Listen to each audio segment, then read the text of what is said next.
கிறிஸ்துக்குள் பிரியமானவர்களே, இந்த அருமையான காலைவெளியிலும் தேவ சமூகத்துக்கு வந்த உங்கள் ஒவ்வொருவரையும் இயேசு நினைச்ச நாமத்தினாலே அன்பின் வாழ்த்துக்கள். இந்த நாளில் தேவனாகிய கர்த்தர் நம்மோடு பேச வல்லவராய் இருக்கிறார். இந்த காலை வேளையில் வேத வசனத்தை கேட்க வந்த உங்கள் ஒவ்வொருவரையும் கர்த்தர் தாமே ஆசீர்வதிப்பார். இப்பொழுதும் கண்களை மூடி நாம் ஜெபிப்போம். அன்பு ரட்சகா, இந்த அருமையான தருணத்தில் வந்த பிள்ளைகள் ஒவ்வொருவரையும் ஆசீர்வதிப்பீராக. ஆண்டவருடைய வார்த்தைகளால் ஆண்டவரே ஒவ்வொரு பிள்ளைகளோடு ஒவ்வொரு வாரமும் இடைப்பட்டு கொண்டிருக்கிற கிருபைக்காக ஸ்தோத்திரம். எங்களோடு அநேக சத்தியங்களை நீ பேசிக்கொண்டே இருக்கிறீர் ஆண்டவரே. அப்பா, உமக்கு நன்றி நன்றி ஆண்டவரே. இந்த பிரசங்கத்தை கேட்டு அதன்படி தன்னுடைய வாழ்க்கையை அமைத்துக் கொள்ளுகிற ஒவ்வொரு பிள்ளைகளும் பாக்கியவான்களாய் ஆசீர்வதிப்பீராக ராஜா. நீர் ஆசீர்வதியும், எல்லா தடைகளும் எடுத்து போடுங்க. கேட்கிற வசனங்கள் பிரயோஜனம் உண்டாகட்டும் ஆண்டவரே. அவருடைய சரீரங்களுக்குள்ள ஆத்துமாக்குள்ள ஒரு பெரிய கிரியைகளை உண்டாக்கும்படியாய் தயவாய் ஜெபிக்கிறோம். ஆசீர்வதி வழி நடத்தும் இயேசு நாமத்திலே ஜெபிக்கிறேன் நல்ல பிதாவே, ஆமேன் ஆமேன். ஹல்லேலூயா. கர்த்தர் நல்லவர், அவர் கிருபை என்றும் உள்ளது. வேத வசனம் கேட்க வந்தவங்க ஒவ்வொருவரையும் கர்த்தர் தாமே ஆசீர்வதித்து நடத்துவாராக. பாருங்க, வருகிற நாட்களில் அக்டோபர் மாதம் 1ஆம் தேதியிலிருந்து 21 நாள் உபவாச ஜெபத்தை அடியேன் சபையில் சொல்லியிருக்கேன். நீங்கள் பார்த்தீங்கன்னா தேவனுடைய ஆலயத்திற்காக, ஆலயத்தினுடைய காரியங்கள், ஊழியங்கள், ஸோ எல்லா காரியத்தையும் ஆண்டவர் தாமே ஆசீர்வதிக்கும்படியாக, அடுத்த கட்டத்துக்கு நேராக கர்த்தர் நடத்தும்படியாக இந்த உபவாச ஜெபம் ஒரு குடும்ப ஆசீர்வாத ஜெபமாகவும் அந்த நாட்களில் நாங்கள் நடத்த வேண்டும் என்று தீர்மானித்திருக்கிற விசேஷமாக 21 நாளும் சபையில் இருக்கிற எல்லா பிள்ளைகளும் ஒருமித்து தேவ சமூகத்தில் ஜெபிக்க போகிறோம். ஸோ நீங்களும் தேவனுடைய ஆலயத்திற்காக உங்களால் முடிந்தால் நீங்கள் உபவாசித்து தேவ சமூகத்தில் இந்த ஊழியத்தை கர்த்தர் பெருக பண்ணும்படி, இந்த ஊழியத்தினுடைய அடுத்த திட்டங்களை கர்த்தர் வெளிப்படுத்தும்படியாகும், இந்த தேசத்தில் இந்த ஊழியத்தை குறித்து ஒரு பெரிய சித்தத்தை கர்த்தர் நிறைவாய் நடத்தும்படியாகும். அதற்கு வருகிற தடைகள், அதுக்கு வருகிற எல்லா விதமான கிரியைகள் எல்லாம் தடுத்து நிறுத்தி கர்த்தர் ஆசீர்வதிக்கும்படியாக நீங்கள் ஜெபிங்க. நிச்சயமாக கர்த்தர் ஆசீர்வதிப்பார். எங்களோடு இணைந்து இந்த காரியங்களுக்குள்ளாக கடந்து வந்தீங்கன்னா உண்மையாகவே தேவன் ஆசீர்வதிப்பார். அல்லேலூயா.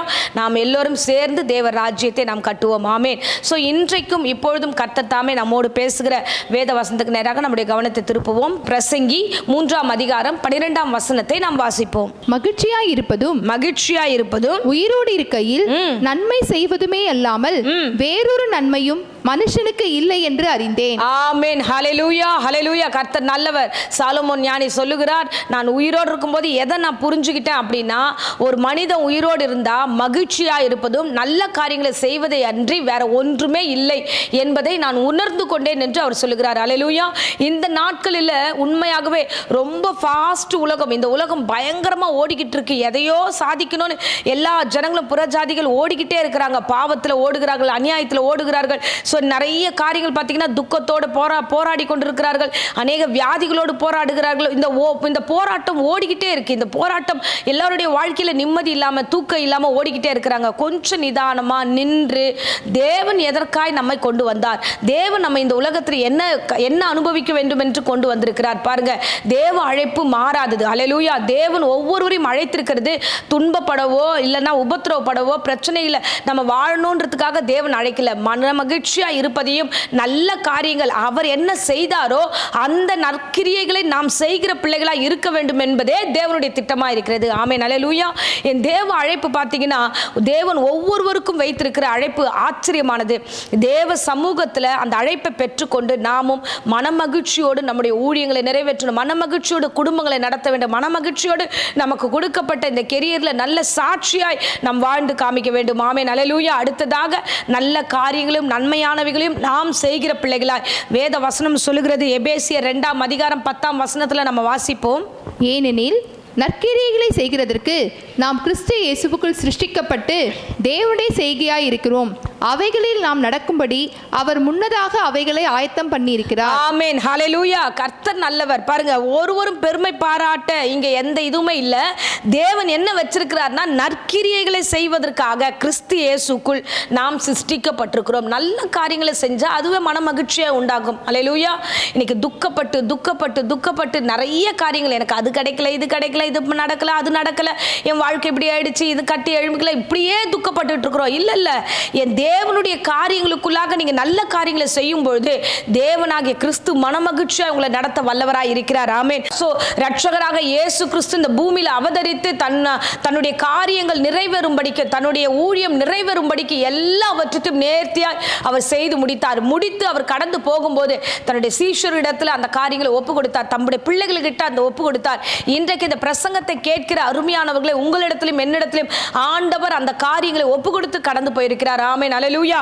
நன்மை செய்வதை அல்லாமல் வேற ஒன்றையும் கர்த்தர் நம்ம இடத்துல ஒப்பு கொடுக்கல. அநேகருக்கு நாம் சுவிசேஷம் அறிவிப்பதும், அநேகருக்கு திக்கற்ற பிள்ளைகளுக்கு நன்மைகளை செய்வதற்காகவே கர்த்தர் நம்மை உருவாக்கி இருக்கிறார். அவருடைய செய்கையாய் பிதாவுடைய காரியங்கள் இயேசு கிறிஸ்து எப்படி தன்னுடைய செய்கையாய் மாற்றினாரோ அவருடைய காரியத்தில் நாம் செய்கைகளாய் மாற வேண்டும். ஆமென். அல்லேலூயா. இயேசுவின் செய்கையாய் அவர் என்ன செய்யணும் இந்த பூமியில நினைத்தாரோ அதை அவர் கடந்து போனதுக்கு பின்பதாக நாம் நிறைவேற்ற வேண்டும். இன்னைக்கு நம்ம பார்க்கிறோம், சீஷர்கள் அந்த நாட்களில் செய்தார்கள், அதை கடந்து இந்த நாட்கள் நாம செய்கிறோம். இப்போ இந்த நாட்கள்ல இருந்து அடுத்து வர ஜெனரேஷன் தேவனுடைய வருகை மட்டுமே அவருடைய நற்கிரியைகளை நாம் செய்கிற பிள்ளைகளாய் இருக்க வேண்டும். ஆமென். அல்லேலூயா. இயேசு கிறிஸ்து என்னெல்லாம் செய்து வந்தார் நீங்க வாசிச்சீங்கன்னா, நம்ம அப்போஸ்தலர் 10ஆம் அதிகாரத்தில் நம்ம வாசிக்கிறோம், 38ஆம் வசனத்தை வாசிச்சீங்கன்னா, அவர் ரட்சகராக இயேசு கிறிஸ்து வாசிப்போம். நசரேயனாகிய இயேசுவை தேவன் பரிசுத்த ஆவியினாலும் வல்லமையினாலும் அபிஷேகம் பண்ணினார். தேவன் அவருடனே கூட இருந்தபடியினாலே அவர் நன்மை செய்கிறவராயும் பிசாசின் வல்லமையில் அகப்பட்ட யாவரையும் குணமாக்குகிறவராயும் சுற்றித் திரிந்தார். ஆமென். ஹல்லேலூயா. ஹல்லேலூயா. பாருங்க, எல்லா பிசாசின் கிரியைகளை அவர் அழிக்க ஆண்டவராகிய கிறிஸ்து வெளிப்பட்டார். அது மாத்திரம் இல்ல, பலவீனப்பட்டவர்கள் வியாதிப்பட்டவர்களை சுகமாக்கும்படியாக நற்கிரியைகள் நன்மை செய்யும்படியாக இயேசுவானவர் சுற்றி திரிந்தார். ஆமென். அல்லேலூயா. அவருடைய பிள்ளைகளாகிய நாமும் இந்த பூமியில வாழும் வரைக்கும் எவ்வளவு நாள் இருப்போம் தெரியாது. உண்மையாகவே நாட்கள், நாளைக்கு நம்ம உயிரோடு இருப்போமாவே நமக்கு தெரியாது. அல்லேலூயா. இந்த நாட்கள் பார்த்தீங்கன்னா பயங்கரமானது. எல்லா இடத்திலும் அழிவுகள், எல்லா இடத்திலும் பார்த்தீங்கன்னா மரண ஓலைகள், எல்லா இடத்துலையுமே நிறைய விதமான காரியத்தை நம்மளால கேட்க முடியுது.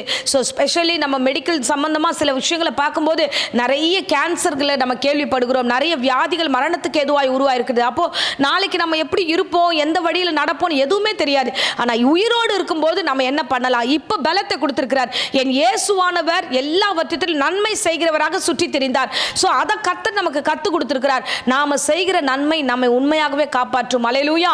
அவருடைய செய்கையா இருக்கிற நாம நன்மை செய்வதை அல்லாமல் வேற ஒன்றும் நம்ம இந்த காலத்தில் அழைக்கப்படவில்லை. நம்முடைய அழைப்பே அப்படிதான். அல்லேலூயா. நம்முடைய அழைப்பை கர்த்தர் அப்படிதான் ஊர்ஜிதப்படுத்துகிறார். நீங்கள் அதற்காக தான், எனக்காக நீங்கள் இந்த உலகத்துக்கு வந்திருக்கீங்க, எனக்காக இந்த அழைப்பை பெற்றுக்கொள்ளுங்க என்று எல்லோர் மேலும் கர்த்தர் இந்த காரியத்தை வைத்திருக்கிறார். ஆமென். அல்லேலூயா. நன்மை செய்வோம், நன்மை செய்வோம், முடிந்த அளவுக்கு நன்மை செய்வோம்.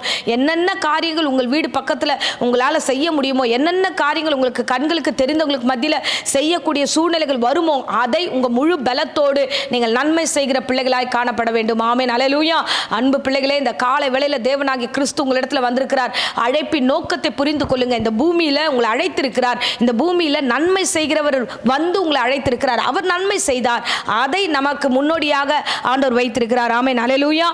நாம் என்ன செய்யணும்னா அதன்படியாகவே நம்ம வாழ்க்கையை அமைத்துக் கொள்வோம். பாருங்க, வேதாகமத்தில் இயேசு கிறிஸ்து ஒரு அருமையான சாட்சி சொல்லுவார். என்ன அருமையான வார்த்தை என்று நம்ம பார்க்கலாம். மார்க் 14ஆம் அதிகாரம் 3-4 வசனத்தை நம்ம வாசித்தோம் என்றால் அங்கே ஒரு ஸ்திரீயை குறித்து தேவனாகிய கிறிஸ்து சொல்லுகிறார். வாசிப்போம். அவர் பெத்தானியாவில் குஷ்டரோகியாய் இருந்த சீமோன் வீட்டிலே போஜன பந்தி இருக்கையில் ஒரு ஸ்திரீ விலையேறப்பட்ட நலதம் என்னும் உத்தம தைலமுள்ள வெள்ளைக்கல் பரணியை கொண்டு வந்து அதை உடைத்து அந்த தைலத்தை அவர் சிரசின் மேல் ஊட்டினாள். அப்பொழுது சிலர் தங்களுக்குள்ளே விசனமடைந்து, இந்த தைலத்தை இப்படி வீணாய் செலவழிப்பானேன், இதை 300 பணத்துக்கு அதிகமான கிரயத்துக்கு விற்று தரித்திரத்துக்கு கொடுக்கலாமே என்று சொல்லி அவளை குறித்து முறுமுறுத்தார்கள். ஆமென். ஹல்லேலூயா. பாருங்க, அங்க இயேசு கிறிஸ்து ஒரு சீஷர் வீட்டுக்கு வருகிறார். ஒரு வீட்டில் உட்கார்ந்து இருக்கும்போது ஒரு ஸ்திரீ உள்ளே வருகிறார்கள். பார்த்து அவங்க விலையேற பெற்ற, அங்க வசனம் சொல்லுகிறது, நலதம் என்ற ஒரு தைலம், அவர் விலையேற பெற்ற அந்த தைலத்தை கொண்டு வராங்க. கொண்டு வந்து இயேசு கிறிஸ்துவினுடைய சிரசு மீது அதை ஊற்றுகிறார்கள். ஹல்லேலூயா. விலையேற பெற்ற விஷயம் அதை ஊற்றும் பொழுது அப்ப அங்க இருக்கிறவர்கள் எல்லாம் முறுமுறுக்கிறாங்க. என்ன இப்படி விளையாட பெற்ற ஒரு விஷயத்தை எடுத்துன்னு வந்து வேஸ்ட் ஆக்கிட்டாலே, கீழே விழுந்துருச்சு, எல்லாம் வேஸ்டா போச்சு, இது எல்லாரும் தரித்திரக்கு நம்ம கொடுத்துருக்கலாமே அப்படின்னு சொல்லி அங்க இருக்கிறவங்க எல்லாம் முறுமுறுக்க ஆரம்பிக்கிறார்கள். அப்போ இயேசு கிறிஸ்து என்ன சொல்லுகிறார், நாம் வாசிப்போம். இயேசு அவர்களை நோக்கி, அவளை விட்டு விடுங்கள், ஏன் அவளை தொந்தரவுப்படுத்துகிறீர்கள்? என்னிடத்தில் நற்கிரியை செய்திருக்கிறாள். தரித்திரர் எப்போதும் உங்களிடத்தில் இருக்கிறார்கள். உங்களுக்கு மனதுண்டாகும் போதெல்லாம் நீங்கள் அவர்களுக்கு நன்மை செய்யலாம். நானோ எப்போதும் உங்களிடத்தில் இரேன். இவள் தன்னால் இயன்றதை செய்தால் நான் அடக்கம் பண்ணப்படுவதற்கு எத்தனமாக என் சரீரத்தில் தைலம் பூச முந்திக் கொண்டாள். ஆமென், ஹல்லேலூயா. இந்த சுவிசேஷம் உலகத்தில் எங்கெல்லாம் பிரசங்கிக்கப்படுமோ இந்த மகளை குறித்து எல்லா இடத்திலும் சொல்லப்படும் என்று சாட்சி கொடுக்கிறார். ஆமென், ஹல்லேலூயா. சோ இவள் தன்னிடத்தில் இருக்கிற நல்ல காரியம் இருக்கிறத முழு பலத்தோடு செய்தாள். அவள் தன்னால் இயன்றதை அவள் அந்த இடத்துல செய்தாள் என்று இயேசுவே சாட்சி கொடுக்கிறார். ஆமென், ஹல்லேலூயா. இயேசு கிட்ட வருகிறா. அந்த வசனம் சொல்லுகிறது, அவள் உடைக்கப்பட்டவளாக தன்னுடைய காரியங்களை அந்த தைலத்தை நம்ம 3ஆம் வசனத்துல வாசிக்கிறோம் பாருங்க. அந்த தைலத்தை உடைத்து அந்த தைலத்தை அவர் சிரசின் மீது ஊற்றுகிறார். உடைக்கப்பட்டது அந்த தைலம், அந்த குப்பி மட்டும் உடைக்கல, அவ மனதை உடைத்து விளையாட பெற்றதாச்சே. யார் கொடுப்பா சொல்லுங்க பாப்பா? இயேசுக்கு யார் கொடுப்பா? ஏசப்பா இந்தாங்க இதெல்லாம் நீங்கள் வச்சுக்கோங்க அப்படின்னு யார் டக்குன்னு எடுத்து கொடுப்பா? விளையாட பெற்றவ அந்த விளையாட பெற்ற காரியத்தை கொண்டு வருகிறா. எனக்கு வந்து இந்த தைலம் முக்கியம் கிடையாது, இது தைலம் எவ்வளோ விளையாடுறதோட இருக்கலாம், ஆனால் எனக்கு இது முக்கியம் இல்லை, இயேசு தான் எனக்கு முக்கியம் அப்படின்னு சொல்லி தன் இருதயத்தை உடைத்து அந்த இடத்துல அவ அந்த கண்ணீரோடு அங்கே உட்காந்துருக்க. ஆண்டவரே உமக்காக நான் செய்கிறேன், ஆண்டவரே உமக்காக, ஆண்டவரே உங்களுடைய சமூகத்தில் உம் அன்புக்காக நீர் இறங்கி வந்து நீர் செய்கிற தியாகத்திற்காக ஆண்டவர் உமக்காக நற்கிரியைகளை செய்கிறேன் என்று தன்னிடத்தின் காரியங்களை அன்புகளை அவள் அவ்வளவு அழகாய் வெளிப்படுத்துகிறார். உடனே இயேசு கிறிஸ்து சொல்கிறார் பாருங்க, இவ தன்னுடைய காரியத்தை வெளிப்படுத்தியிருக்கிறா, என்கிட்ட வந்து நற்கிரியைகளை செய்திருக்கிறா. ஹல்லேலூயா. இயேசு கிறிஸ்து நற்கிரியைகளை எதிர்பார்த்து காத்திருக்கிறார். ஆமென். இன்றைக்கு இயேசுவானவரை குறித்து அநேக ஜனங்கள் அறிந்திருக்கிறார்கள். அவர்களுக்கு நன்மை இல்லாமல் நிறைய பேர் உட்கார்ந்துருக்காங்க.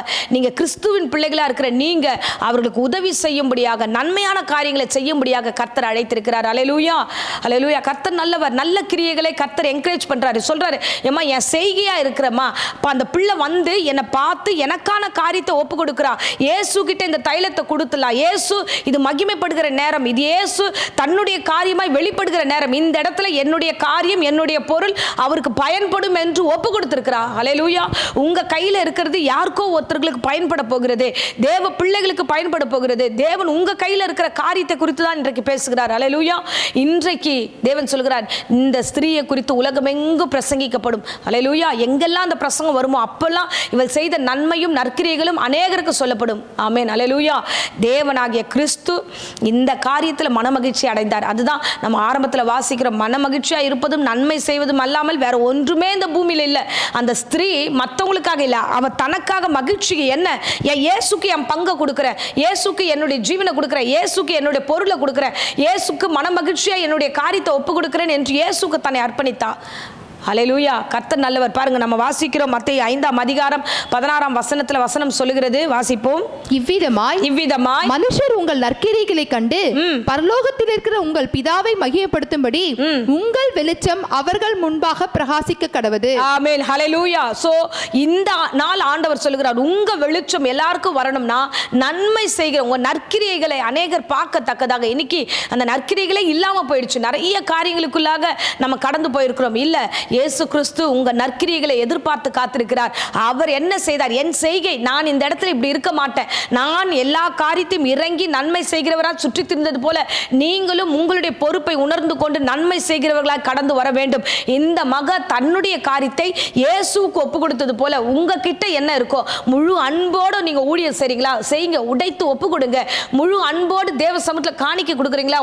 ஒப்பு கொடுங்க. உடைத்து உங்களுடைய காரியங்கள், ஆண்டவரே நான் எல்லாத்தையும் செய்கிற ஆண்டவரே சொல்லுங்க. உடைத்து ஆண்டவருக்காக நீ நல்ல நல்ல காரியங்களை வந்து திட்டங்களை எல்லாம் செய்ய வேண்டும் என்றால் நீங்கள் இறங்கி நீங்கள் செய்யுங்க. அதற்காகவே அழைக்கப்பட்டீங்க. இது உன்னதமான அழைப்பு. ஆமென், ஹல்லேலூயா. இந்த அழைப்பை புரிந்து செயல்பட வேண்டும். ஆமென். தேவன் எதை எதிர்பார்க்கிறார் தெரியுமா? நம்ம அங்க அலைஞ்சுக்கிட்டு இருக்கோம். அலையிறதை எதிர்பார்க்கல. நீ வந்து அவருடைய சமூகத்தில் அமர்ந்திருந்தாலே போதுமானது, அவர் சமூகத்தில் ஒப்பு கொடுத்தாலே போதுமானது. தேவ சமூகம் வந்து ஆசீர்வதிக்கக்கூடியது. இதுதான் மரியாள் நல்லா புரிஞ்சு வச்சிருந்தா. வசனம் சொல்லுகிறது, லூக்கா 10ஆம் அதிகாரம் 42ஆம் வசனத்துல இயேசு கிறிஸ்து சொல்லுகிறார், தேவையானது ஒன்றே, மரியாள் தன்னை விட்டு எடுப்படாத நல்ல பங்கை தெரிந்து கொண்டாள் என்றார். ஆமென், ஹல்லேலூயா. இயேசு கிறிஸ்து விரும்பின வார்த்தை. இந்த வார்த்தை பார்த்தீங்கன்னா, தன்னை விட்டு எடுப்படாத நல்ல பங்கு. இயேசுவை நான் விசுவாசிக்கிறேன், இயேசுவை நான் ஃபாலோ பண்றேன், ஆண்டவராக ரட்சகரை நான் விசுவாசித்து ஞானஸ்தானம் பெற்று தேவனுக்குள்ளாக வாழ்கிறேன் என்று சொல்லுகிறவர்கள் ஆண்டவர் செய்த நற்கிரியைகளையும் நாம் ஃபாலோ பண்ணி தான் ஆக வேண்டும். ஆமென். அவர் பாதத்தில் அமர்ந்து அவர் என்ன சொல்லுவாரோ என்று நாம் கவனித்து அதன்படி நற்கிரியை செய்கிற பிள்ளைகளாய் இருப்போம் என்றால், இந்த வேத வசனம் நமக்கு சொல்லுவது போல நாம் உலகெங்கும் பிரகாசிக்கிற பிள்ளைகளாய் நாம் காணப்படுவோம். ஆமென், ஹல்லேலூயா. அநேகருக்கு மத்தியில், சொந்தங்களுக்கு மத்தியில், நண்பர்களுக்கு மத்தியில், திக்கற்ற ஜனங்களுக்கு மத்தியில் நீங்கள் இயேசுவின் செய்கைகளாய் மாறும்பொழுது கர்த்தர் அநேகருக்கு மத்தியில் உங்களை சாட்சியாய் நடத்துவார். தேவ பிரசன்னத்துக்குள்ளாக நீங்கள் ஆசீர்வதிக்கப்படுவீர்கள். ஆமென், ஹல்லேலூயா. ஆகையால நம்முடைய நாட்கள் குறுகினதா இருக்கிறபடினால நம்ம நாட்களை என்னும் அறிவு எனக்கு தாங்க என்று சொன்ன வேத வசனத்தின்படியே இந்த நாட்களில் உங்களுடைய காரியங்கள், ஆண்டவரே எனக்கு குறுகிய நாட்களில் நான் என்ன செய்ய வேண்டும் என்று கேட்கிற ஒவ்வொரு பிள்ளைகளுக்கும் நன்மை செய்வதும் அது நிமித்தம் வருகிற மகிழ்ச்சியே அல்லாமல் வேற ஒன்றுமே நாம் இந்த உலகத்தில் முழுமையாய் அனுபவிக்க முடியாதது. ஹல்லேலூயா. இந்த உலகத்தில் முழுமையான ஆசீர்வாதம் நாம் மகிழ்ச்சியா இருப்பதுதான். இந்த உலகத்தில் முழுமையான ஆசீர்வாதம் எதனா, மற்றவர்களுக்கு நன்மை செய்வதுதான். நீங்கள் இயேசுவுக்காக நன்மை செய்ய கடந்து வாங்க, உலகமெங்கும் பிரகாசிக்கிற பிள்ளைகளாய் நீங்கள் காணப்படுவீர்கள். ஆமென். இப்பொழுது அடியேன் உங்களுக்காக ஜெபிக்கிறேன். இருந்த இடங்களை கண்களை மூடி ஜெபிப்போம். ஸ்தோத்திரம் ஆண்டவரே. அப்பா, உம்முடைய அழைப்பு உன்னதமானது ஆண்டவரே. அப்பா, நீர் செய்த நன்மைகளையும் நீர் செய்த எல்லா நற்கிரியைகளும் ஆண்டவரே எங்கள் கையில் ஒப்பு கொடுத்திருக்கிறபடினாலே உமக்கு நன்றி செலுத்துகிறோம் ராஜா. ஆண்டவரே, ஸ்திரீயானவள் தன்னை உடைத்து தன்னிடத்தில் இருக்கிற காரியத்தை உம்மிடத்தில் ஒப்பு கொடுத்த போது அவளை ஆசீர்வதித்த தேவன் அல்லவா. இந்த நேரத்திலும் ஆண்டவரே, இந்த காலை வேளையில் ஆண்டவரே தன்னுடைய காரியத்தை உம்முடைய பாதத்தில் அர்ப்பணிக்கிற ஆண்டவரே ஒவ்வொரு பிள்ளைகளையும், இந்த பிரசங்கத்தை கேட்கிற ஒவ்வொரு பிள்ளைகளுடைய இருதயங்களையும் ஆண்டவரே நீர் ஆசீர்வதிப்பீராக. கர்த்தாவே, உம்முடைய கரத்தில் ஒப்படைக்கிறோம் ராஜா. ஆண்டவரே, எல்லா இடங்களிலும் ஆண்டவரே உம்முடைய செய்கையா இந்த பிள்ளைகள் வெளிப்படுவார்களாக. ஆண்டவரே, இவர்களுக்குள்ளாக மனமகிழ்ச்சியும் சந்தோஷத்தையும் அளவில்லாமல் நீர் கட்டளிடுங்க. உமக்காக உம்மை போல் வாழ வேண்டும் என்று வந்து தீர்மானித்த ஒவ்வொரு பிள்ளைகள் மீதும் ஆண்டவரே உம்முடைய ஆசீர்வாதத்தின் மகிமையை காண கிருபை செய்யும். நன்மை செய்வதே அல்லாமல் வேறு ஒன்றையும் கர்த்தாவே நீர் எதிர்பார்ப்ப இல்லை என்று ஆண்டவரே நீர் சொல்லினபடியே கர்த்தாவே இந்த பிள்ளைகளை ஆசீர்வதிக்கிறேன். நன்மையாக நிரப்புங்க, பாதுகாத்துக் கொள்ளுங்க, ஆசீர்வதிங்க. இந்த வேளையில கூட கர்த்தாவே வியாதியோடு பலவீனத்தோடு யாராக இந்த பிரசங்கத்தை கேட்டுக்கொண்டுதான் பூரண சுகத்தையும் ஆரோக்கியத்தையும் கர்த்தர் கட்டளையிடுவீராக. ஆண்டவரே, தெய்வீக கிருபையினால் ஆண்டவரே ஒவ்வொரு குடும்பத்தாரை ஆசீர்வதிப்பீராக. இயேசுவின் இணையற்ற நாமத்தில் ஜெபித்து ஆசீர்வாதத்தை ஒப்புக் கொடுக்கிறேன் ஜீவனுள்ள நல்ல பிதாவே. ஆமென், ஆமென். Praise the Lord. God bless you.